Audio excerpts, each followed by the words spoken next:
तो dear students, आज हम एक नया चैप्टर स्टार्ट करेंगे। आसान चैप्टर है ये, ज्यादा डिफिकल्ट नहीं है, हालांकि थोड़ा सा कैलकुलेशन होता है इसमें। Areas related to circles.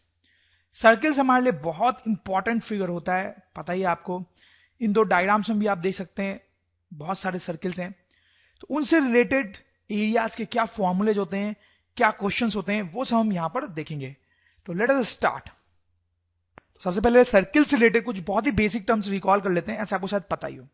देखो ये O जो है वो सर्किल का सेंटर है, ठीक है। तो हर सर्किल का अपना एक सेंटर होता है। फिर ये जो डिस्टेंस है OP, सेंटर से सर्किल की, सेंटर से सर्किल की OP, that is actually radius. Radius को जनरली सिंबल R से डिनोट करते हैं।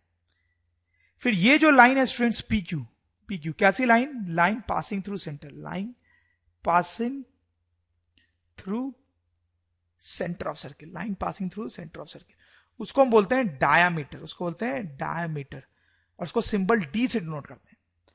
अच्छा, ये जो डायामीटर है और ये जो रेडियस है उनमें रिलेशन होता है। रिलेशन ये होता है कि diameter is 2 times of radius. Obvious सी बात है, देखो ये जो OP है वो रेडियस है, OQ जो है वो भी रेडियस है, तो ये पूरा PQ कितना हो जाएगा? 2 टाइम्स ऑफ रेडियस। तो diameter is 2 times of radius, very important. कोई भी लाइन जो O से पास कर रही होगी, जैसे कि यही बना दिया मैंने, तो ये भी डायमीटर है, ठीक है। कोई भी लाइन जो O से इस तरह से पास कर रही होगी वो क्या कहलाएगी? डायमीटर, ठीक है स्टूडेंट्स। नेक्स्ट टर्म जो थोड़ी सी हमें बात करेंगे वो है पेरीमीटर। तो पेरीमीटर क्या होता है ये तो हमें पता ही है, किसी भी ज्योमेट्रिकल फिगर का पेरीमीटर हो सकता है, स्क्वायर का पेरीमीटर हो सकता है, ट्रायंगल का पेरीमीटर हो सकता है, ये हमने पढ़ा है। वैसे सर्किल का भी पेरीमीटर होता है। सर्किल का भी पेरीमीटर का मतलब होता है कि उसकी बाउंड्री की लेंथ, जैसे स्क्वायर में भी क्या होता है? ये लेंथ प्लस ये लेंथ प्लस ये लेंथ प्लस ये लेंथ, ठीक है, बाउंड्री की टोटल लेंथ। वैसे सर्किल में ये जो बाउंड्री दिख रही है आपको ब्लू रंग की, उसकी टोटल लेंथ अगर हम ले लें तो दैट इज पेरीमीटर। सर्किल का जो पेरीमीटर होता है उसको हम सरकमफेरेंस भी बोलते हैं, ठीक है। स्क्वायर के पेरीमीटर को सरकमफेरेंस नहीं बोलेंगे, ट्रायंगल के पेरीमीटर को सरकमफेरेंस नहीं बोलेंगे, लेकिन सर्किल के पेरीमीटर को सरकमफेरेंस भी बोलते हैं स्टूडेंट्स, ठीक है। हालांकि पेरीमीटर और सरकमफेरेंस की और बात हम आगे करेंगे। अब देखो ये क्या है, इस सर्किल को मैंने आधा काट दिया है, बीच से आधा काट दिया है ये, तो ये अब बन जाता है सेमी सर्किल, इसको बोलते हैं सेमी सर्किल। फिर इसको फर्दर हमने आधा काट दिया है तो ये बन जाएगा, और इसको हम बोलते हैं क्वार्टर सर्किल। सो सीधा सम वेरी बेसिक टर्म्स जो आपको पता ही होंगे। स्टूडेंट्स आप थोड़ा सा ध्यान देंगे, ये थोड़ा सा डिफिकल्ट पार्ट है इस चैप्टर का, हो सकता है ये चीज आपको ऑलरेडी पता भी हो। ये एक नंबर देखो, यहां पे बहुत लंबा सा नंबर लिखा हुआ है, क्या नंबर है आप देख सकते हो? 3.1415926535, ऐसे चलता जा रहा है, यहां भी खत्म नहीं हुआ है, फिर यहां से शुरू हो गया और चलता जा रहा है, फिर यहां भी खत्म नहीं हुआ है, फिर चलता जा रहा है, फिर यहां भी खत्म नहीं हुआ, ऐसे ही चलता जाता है। तो बहुत ही लंबा नंबर है, बहुत ही लंबा नंबर है। तो सबसे पहले तो आप मुझे ये बताएं कि अगर ऐसा कोई लंबा सा नंबर लिखा हुआ है तो वो रैशनल नंबर है स्टूडेंट्स या इरैशनल नंबर है? रैशनल नंबर है या इरैशनल है? रैशनल और इरैशनल नंबर हमने पहले पढ़ा है, शायद आपको थोड़ा सा याद हो। देखो ये इरैशनल नंबर है, ये रैशनल नंबर नहीं है। कोई भी नंबर जो इतना लंबा चलता जाए और कभी भी एंड नहीं हो, नेवर एंडिंग, कभी भी एंड नहीं हो, तो उस नंबर को हम बोलते हैं इरैशनल नंबर। तो ये एक इरैशनल नंबर है। अब देखो ये गंदा सा नंबर हमने लिखा क्यों है यहां पे? क्योंकि ये जो नंबर है वो मैथ्स में बहुत इंपॉर्टेंट होता है, खासकर सर्किल के चैप्टर की हम जब बात कर रहे हैं तो ये नंबर बहुत इंपॉर्टेंट है, ऑलमोस्ट हर क्वेश्चन में यूज आएगा। लेकिन देखो आप कभी भी मगर मुझे ये नंबर लिखना हुआ तो बहुत डिफिकल्टी हो जाएगी, क्योंकि तो इतना लंबा नंबर है, लिखेंगे कैसे इसको? तो इसलिए साइंटिस्ट लोगों ने क्या कर दिया है कि इस नंबर के लिए एक सिंबल डिफाइन कर दिया है, ये सिंबल। कभी भी अगर हमें ये नंबर लिखना हो तो हम इसको नहीं लिखेंगे, हम चाहे तो इसको भी लिख सकते हैं, but it will be too complicated.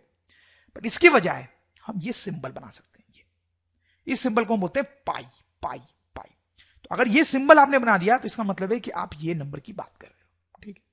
जैसे कि अगर आपने लिखा कि x is equal to 2 into pi, ऐसे लिखा आपने 2 इंटू पाई, तो इसका मतलब समझ लिया जाएगा कि आप 2 इंटू ये नंबर करना चाह रहे हो, समझो। अगर आप लिख रहे हो x equal to 5 into pi, तो ये समझ लिया जाएगा यहां पे कि आप इस नंबर को 5 से मल्टीप्लाई करना चाह रहे हैं, ठीक है। ये तो एक बात हुई। अब देखो प्रॉब्लम ये है जैसे कि 5 इंटू पाई करना है आपको, ठीक है, मतलब इस नंबर को 5 से मल्टीप्लाई करना है। लेकिन आप सोचो इस नंबर को 5 से मल्टीप्लाई कैसे करोगे? इतना नंबर है, इतना लंबा नंबर है, जीवन बीत जाएगा इसको 5 से मल्टीप्लाई करने में, ठीक है, नहीं कर पाएंगे। तो फिर कैसे होगा? 5 इंटू पाई हमने लिख दिया, मतलब इस नंबर को हम 5 से मल्टीप्लाई करना चाहते हैं, तो कैसे करेंगे? यहां पर हम एक अप्रोक्सीमेशन करते हैं स्टूडेंट्स।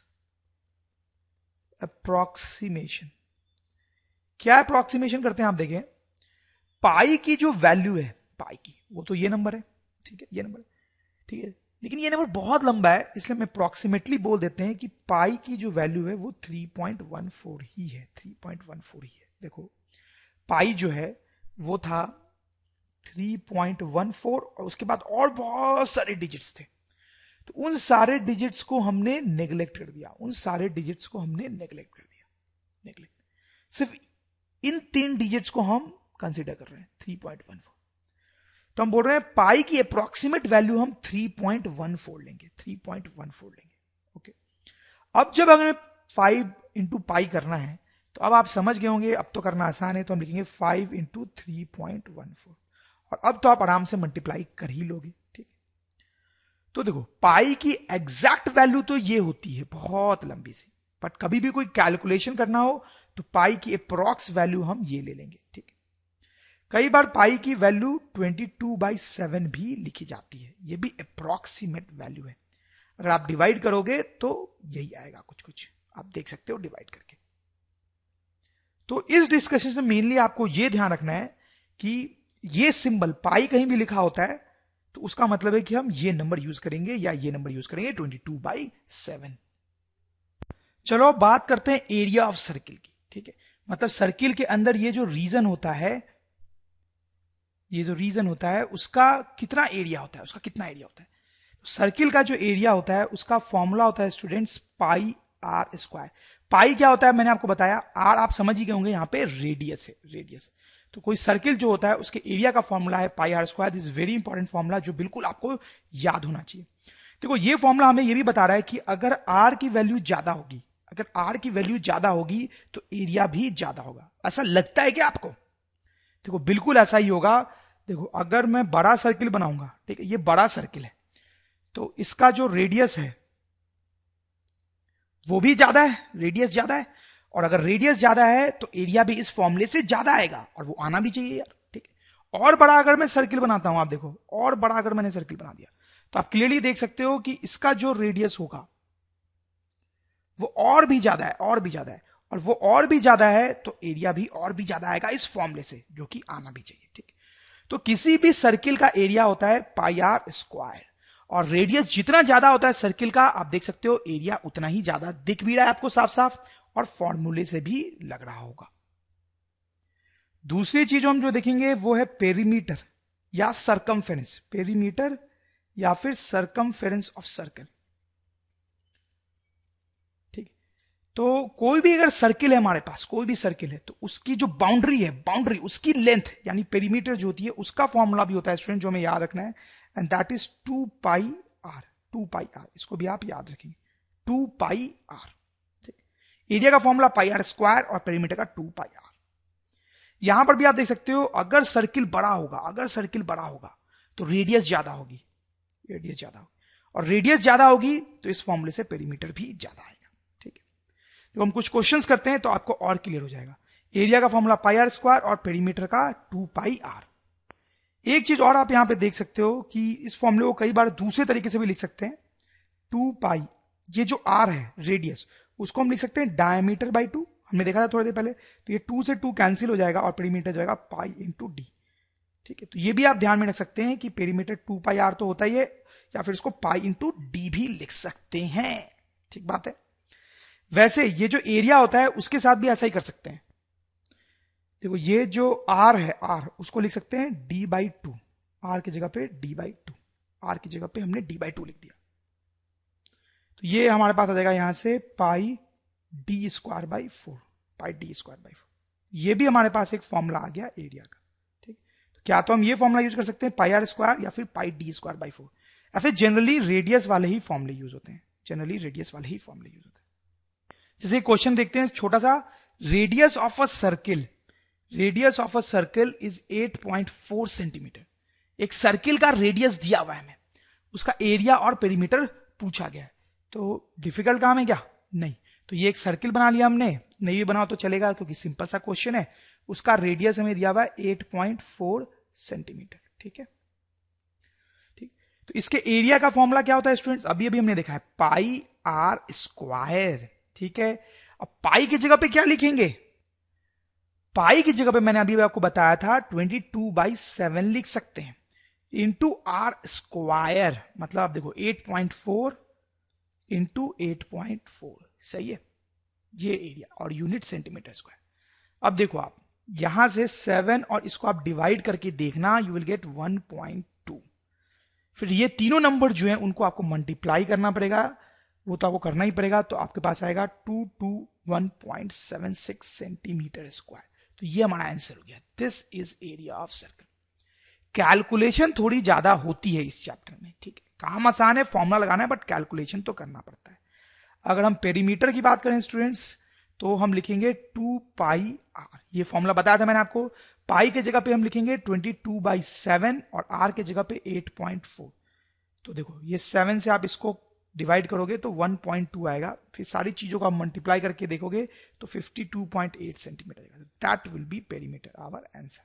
ठीक, हो सकता है आप सोच रहे हो कि पाई के जगह पे मैंने 3.14 क्यों नहीं लिखा? आप बिल्कुल 3.14 भी लिख सकते हो, तब भी फाइनल आंसर यही आएगा और वो भी सही माना जाएगा। देखो क्या है ये क्वेश्चन में, if perimeter of a circle is 22 centimetre. तो ये सर्किल है स्टूडेंट्स, इसका जो पेरीमीटर है उसको मैं पी से लिख रहा हूं, 22 सेंटीमीटर है, ठीक है। फाइंड इट्स डायमीटर, तो मुझे इसके डायमीटर की लेंथ बतानी है, डायमीटर बताना है, ठीक है। मतलब ये लेंथ बतानी है डायमीटर की। कैसे पता करेंगे? देखो आप पेरीमीटर का फॉर्मूला लगाओ, पेरीमीटर का फॉर्मूला है 2 पाई आर स्टूडेंट्स, ओके। अब देखो आपको क्या क्या दिया हुआ है, पेरीमीटर आपको दिया हुआ है 22 सेंटीमीटर, ठीक है। 2 पाई की वैल्यू लिख सकते हैं 22/7, ठीक है, इंटू आर। आर हमें नहीं पता है, लेकिन आपको समझ में आ रहा होगा, यहां पे सॉल्व करने से आर आ जाएगा। ये 22 से ये 22 कैंसिल, तो यहां से आर आ जाएगा हमारे पास 7/2 सेंटीमीटर। तो रेडियस आ गया है इस सर्किल का, रेडियस आ गया है। और हमने पढ़ा था कि डायमीटर क्या होता है स्टूडेंट्स? 2 टाइम्स ऑफ रेडियस, तो ये जाएगा 2 टाइम्स ऑफ 7 इंटू 2 सेंटीमीटर। 2 से 2 कैंसिल हो जाएगा, दिस विल बी 7 सेंटीमीटर। ये हमारा आंसर हो जाएगा, ठीक है। तो ये हमारे सर्किल का डायमीटर हो गया। देखो क्वेश्चन में क्या दिया हुआ है, देखो हर क्वेश्चन जो मैं आपको कराऊं, आपको पहले पॉज करके खुद ट्राई करना है और फिर मेरा सोल्यूशन देखना है कि मैंने क्या किया। हर क्वेश्चन के बाद मैं ये बोलूंगा नहीं, ऑब्वियस सी बात है, लेकिन एक बार मैं बोल रहा हूं, हर बार आपको यही करना चाहिए, ठीक है। तो देखो इस क्वेश्चन में क्या है, the circumference of a circle, ठीक है, एक्सीड्स डायमीटर बाय दिस। अच्छा देखो, तो ये जो है आपको इसकी इक्वेशन लिखनी पड़ेगी, सर्कमफेरेंस ऑफ अ सर्किल, ठीक है। तो circumference of a circle exceeds diameter by this is equals to diameter plus 16.8 centimetre. ये क्वेश्चन में बोल रहा है, ठीक है। तो कई बार क्वेश्चन की लैंग्वेज थोड़ी सी ऐसी कॉम्प्लिकेट होती है, तो हमको इक्वेशन बनानी पड़ती है। ऐसा काम आपने और भी चैप्टर्स में किया है बहुत बार, खासकर अलजेब्रा में तो करना ही पड़ता है। The circumference of a circle, circumference of a circle exceeds diameter by this, मतलब डायमीटर से ज्यादा है, कितना? 16.8, ठीक है। रेडियस निकालनी है, रेडियस सर्किल। क्या करें? देखो ऐसे क्वेश्चंस में ये करना होता है आपको कि अब सब चीज का फॉर्मूला लिख दो। सर्कमफेरेंस का फॉर्मूला 2 पाई आर, डायमीटर का फॉर्मूला 2r, ठीक है, प्लस 16.8 सेंटीमीटर। तो आप यहां से देखो, यहां जाएगा हमारे पास 2 pi r minus 2r equals to 16.8। तो यहां से हमारे पास आ जाएगा r common, 2 pi minus 2 equals to 16.8। अब देखो पाई को हम लिखेंगे 22/7 माइनस 2 इक्वल्स टू 16.8। अब तो सॉल्व ही करना है, आप समझ ही रहे हो यहाँ पे।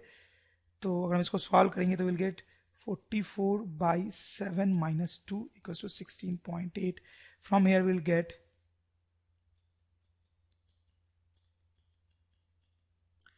अब देख सकते हो कैलकुलेशन थोड़ी सी लंबी होती है, इसमें उसका कोई उपाय नहीं है।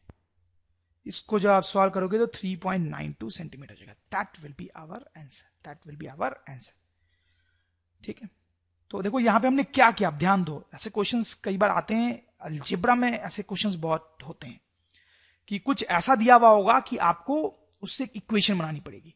सर्कमफेरेंस ऑफ अ सर्कल, तो ये था circumference, exceeds diameter by this, तो एक्सीड्स डायमीटर बाय दिस। ठीक है, उसके बाद हमने सर्कमफेरेंस और डायमीटर का फॉर्मूला लिखा, फिर तो काम हो गया था, बस कैलकुलेशन ही करनी थी।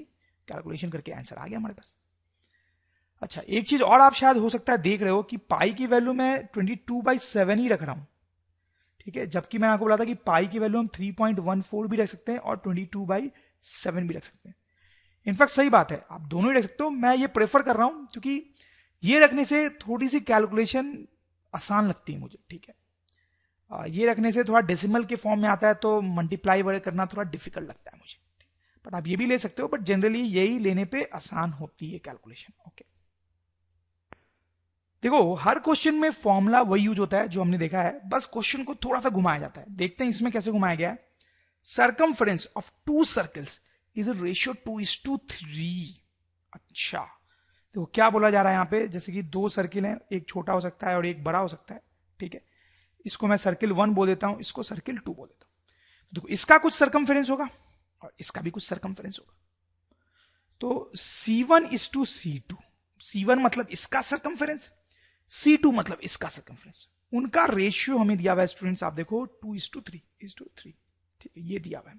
ठीक बात है, अब करना क्या हमें, find ratio of their areas. अच्छा, सर्कमफेरेंस का रेशियो हमें दिया हुआ है और एरिया का जो रेशियो होगा, एरिया का रेशियो वो हमें पता करना है।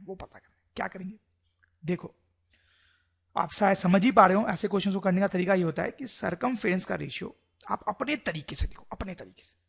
जैसे इसका रेडियस अगर हम R1 ले लें और इसका रेडियस अगर हम R2 ले लें, तो C1 को हम लिखेंगे 2πr1 और C2 को, इसका सर्कमफेरेंस को लिखेंगे 2πr2। तो 2π कैंसिल हो जाएगा, हमारे पास आ जाएगा R1:R2। यानी कि दोनों के सर्कमफेरेंस का जो रेशियो है, वो होना चाहिए R1:R2। लेकिन हमें तो रेशियो 2:3 दिया हुआ है, मतलब यही R1:R2 क्या है, 2:3। इसका मतलब यही हुआ कि यही R1:R2 जो है वो 2:3 है। मतलब दोनों के रेडियस का जो रेशियो है, वो 2:3 हमारे पास आ गया। ठीक बात। अब देखो हमें एरिया का रेशियो निकालना है, तो उस पर अटैक करेंगे। तो A1 का एरिया, इसका एरिया कैसे लिखेंगे, पाई R1²। इसका area that will B pi R2²। तो पाई दोनों जगह कैंसिल हो जाएगा, तो we'll have R1² divide by R2²। अब तो आपको दिख रहा होगा सॉल्यूशन, R1² R2², ये हमें पता करना है। R1:R2 पता है, ठीक है, 2:3। तो ये हो जाएगा R1 की जगह पे 2² R2 की जगह पे 3²। This will be 4:9। This will be our answer. This is a good question. इनके सर्कमफेरेंस का रेशियो 2:3 दिया हुआ है और इनके एरिया का जो रेशियो वो है 4:9। ये क्वेश्चन देखेंगे स्टूडेंट्स आप, थोड़ा सा अलग टाइप का क्वेश्चन है, हालांकि फॉर्मूला वही यूज होगा बट घुमा के पूछा गया है क्वेश्चन। देखो इसमें क्या हो रहा है, मैं आपको डायग्राम से समझाता हूं कि एक फील्ड है, ग्रास फील्ड है, ठीक है, ग्रीन कलर में बनाया मैंने, ग्रास फील्ड है। देखो यहां पर एक हॉर्स है, एक घोड़ा है जो कि रस्सी से बंधा हुआ है और रस्सी का दूसरा एंड ओ से अटैच्ड है। ठीक, ये ग्रास फील्ड है, उसमें एक घोड़ा है जो एक रस्सी से बंधा हुआ है 28 सेंटीमीटर लेंथ की रस्सी से। ठीक, अब देखो ये जो घोड़ा है, क्या ये पूरे फील्ड में घूम सकता है, नहीं, ये पूरे फील्ड में नहीं घूम पाएगा। मतलब इस पॉइंट से ये राइट की तरफ नहीं जा सकता ना, क्योंकि रस्सी से बंधा हुआ है, राइट की तरफ नहीं जा सकता। हाँ, लेफ्ट की तरफ जरूर जा सकता है, ठीक। तो बेसिकली आप समझ जाएंगे बहुत सिंपली कि अगर मैं यहां पे एक सर्किल बनाऊं, इस तरीके का सर्किल बनाऊं, तो ये जो सर्किल है इसमें वो घोड़ा कहीं भी घूम सकता है, इस सर्किल में कहीं भी घूम पाएगा, इस सर्किल में। तो जो घोड़ा है वो इस सर्किल में कहीं भी घूम पाएगा और इस सर्किल के अंदर की घास को वो खा सकता है, ठीक। लेकिन ये जो बाहर की घास है उसको नहीं खा पाएगा। समझते हो ये सिचुएशन? आप उसी पे बेस्ड इक्वेशन है, अब आप पढ़ोगे तो आपको समझ में आएगा बिल्कुल। A horse is tied to a string of 28 centimeter length. A horse is tied to a string of 28 centimeter length. Find the area of field in which it can graze the field. अच्छा, तो हमें इस field का वो area निकालना है जहां की घास वो खा सकता है। तो वो सिर्फ इतने ही रीजन में घूम सकता है, इस सर्किल के अंदर वाले रीजन में, मतलब इतने रीजन की घास वो खा सकता है।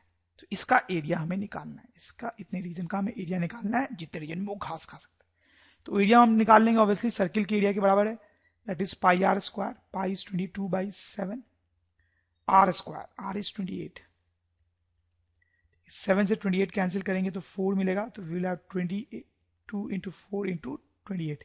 इसको कैलकुलेट तो आप कर ही लेंगे, this much centimetre square, that will be the answer. मतलब इतना एरिया है जिसकी घास वो घोड़ा खा सकता है। Let's see this question students. यहां पे आप देखो दो सर्किल्स हैं और दोनों का सेंटर जो है वो एक ही जगह पे है, दोनों का सेंटर एक ही जगह पे, दो circles. A racing track is formed between two concentric circles. तो ऐसे सर्किल्स जिनका सेंटर एक ही जगह पे होता है, जो आपको दिख रहा है यहां पे, उनको बोलते हैं concentric circles, concentric circles. A racing track is formed between two concentric circles. तो ये एक सर्किल है और ये इधर सर्किल है, दोनों के बीच का जो रीजन है ना, वहां पे रेसिंग ट्रैक बना दिया गया है। मतलब वहां पे रेस लगती है कार्स की या बाईसाइकिल्स की, ठीक है, रेस होती है, तो ये रेसिंग ट्रैक। तो a racing track is formed between two concentric circles of circumference this and this। अच्छा, ये आप देखो, ये जो दो सर्किल्स है उनके सर्कमफेरेंस हमें दिए हुए, दोनों के सर्कमफेरेंस दिए हुए।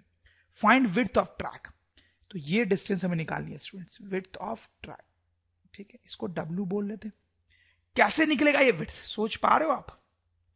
देखो क्या आप करना पड़ेगा आपको, बेसिक फंडा, ये जो डिस्टेंस है ये बड़े वाले सर्किल की रेडियस है जिसको बोल देते हैं R2, और ये जो डिस्टेंस है स्टूडेंट्स, ये छोटे वाले सर्किल की रेडियस है, दिस इज R1। तो हमें विड्थ ऑफ ट्रैक अगर निकालना है तो we have to actually do R2 minus R1, ठीक, R2 माइनस R1। मतलब दोनों सर्किल का रेडियस पता होना चाहिए मुझे, लेकिन वो तो पता नहीं है, कैसे पता करेंगे? जय देखो, सरकमफेरेंस दिया हुआ है दोनों का, सरकमफेरेंस, तो सरकमफेरेंस से शायद रेडियस निकल जाएगा। देखें आप कि ये जो सरकमफेरेंस है, ठीक है, तो हम लिखते हैं C1 circumference equal to 352 metre. Circumference का formula 2 pi R1 equals to 352 metre. यहां से हम लिखेंगे 2 into 22/7 R1 equals to 352 metre. आप देख सकते हैं इसको अगर आप सॉल्व करेंगे तो आपके पास आ जाएगा R1 equals to 56 metre. Solve करके देखना। अब इस सरकमफेरेंस को अटैक करो, तो C2 इक्वल्स टू 396 मीटर। फिर सरकमफेरेंस का formula 2 pi R2 equals to 396 metre. फिर से यहां पे वही काम करोगे आप जो हमने यहां पे किया था, तो R2 की वैल्यू आ जाएगी 63 मीटर। ओके स्टूडेंट्स, अब आपको समझ में आ गया होगा, R1 हमने निकाल लिया है, R2 हमने निकाल लिया है, उन दोनों की वैल्यू यहां पुट कर देते हैं, 63 मीटर माइनस 56 मीटर, ये आ जाएगा 7 metre. That is our answer, 7 metre. ये जो है वो विड्थ है रेसिंग ट्रैक की। ये देखो इंटरेस्टिंग सा क्वेश्चन है। यहां पे सिचुएशन आप देख ही रहे हो, एक स्क्वायर के अंदर एक सर्किल है, ठीक है, ये जो येलो वाला दिख रहा है वो स्क्वायर है, स्क्वायर। तो क्वेश्चन में क्या लिखा हुआ है, अ circle is inscribed in a square, वही है, देखो इसको बोलते हैं inscribed circle. A circle is inscribed, circle is inscribed in a square of side 4 centimetre, of side 4 centimetre.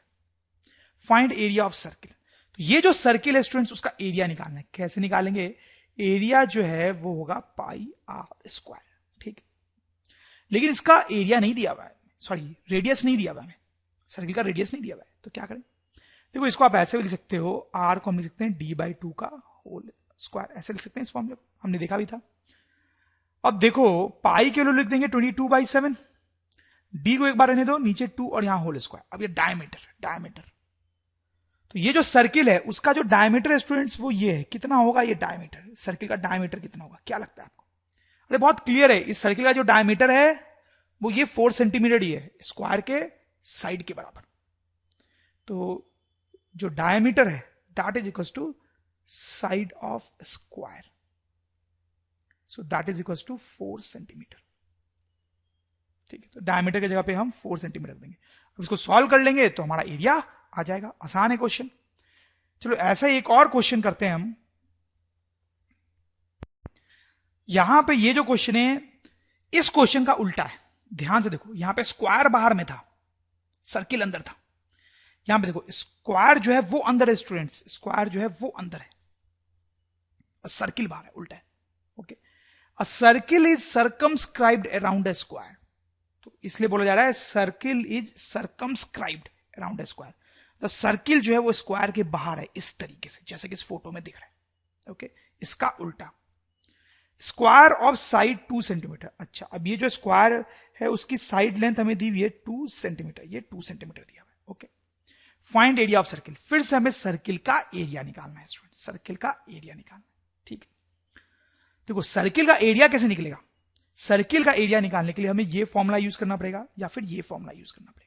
मतलब क्या तो हमें सर्किल का रेडियस पता होना चाहिए या फिर डायमीटर पता होना चाहिए। हमें नहीं दिया हुआ है, हमें तो दिया हुआ है कि स्क्वायर की साइड लेंथ कितनी है, 2 सेंटीमीटर। सो देखो स्टूडेंट्स हम कैसे सॉल्व करेंगे इसको। आप यहां से ये लाइन जो है उसको ज्वाइन कर दो, ये लाइन ज्वाइन कर दो। ये लाइन क्लियरली आप देख सकते हो कि ये जो है वो डायमीटर होगा सर्किल का, D, this is diameter of circle. Okay, तो यही हमें निकालना है। देखो स्क्वायर में ये एंगल जो होता है वो 90 होता है। ठीक, ये लेंथ 2 सेंटीमीटर है, तो ये लेंथ कितनी होगी? ये भी 2 सेंटीमीटर होगी। क्यों? स्क्वायर के सारे साइड्स बराबर होते हैं, तो ये 2 सेंटीमीटर है, ये भी 2 सेंटीमीटर ही होगा। ये 90 डिग्री है, तो ये डी निकल जाएगा क्या? सोचो कैसे निकलेगा? पाइथागोरस थ्योरम से निकलेगा। तो इस ट्रायंगल में हम पाइथागोरस थ्योरम लगा देंगे। तो by Pythagoras theorem, Pythagoras theorem से आ जाएगा हमारे पास D square equal to 2 square plus 2 square, that is 4 plus 4 equal to 8 centimetre. ठीक है, तो डी स्क्वायर, डायमीटर का स्क्वायर आ गया 8 centimetre square, 8 centimetre square diameter का स्क्वायर। अब सर्किल का एरिया कैसे लिखेंगे? ये फॉर्मूला यूज कर लो, area of circle equal to pi D by 2 का होल स्क्वायर। ठीक है, तो पाई की जगह पे 22/7, ये जगह d square by 4, d square by 4 that is 22/7 to d square is 8/4। अब इसको सॉल्व कर लेंगे तो that will be our answer. समझ में आए स्टूडेंट्स आपको? थोड़ा सा अलग सा क्वेश्चन था, दोनों में स्क्वायर का भी यूज था, स्क्वायर की भी थोड़ी सी नॉलेज हमें होनी चाहिए थी।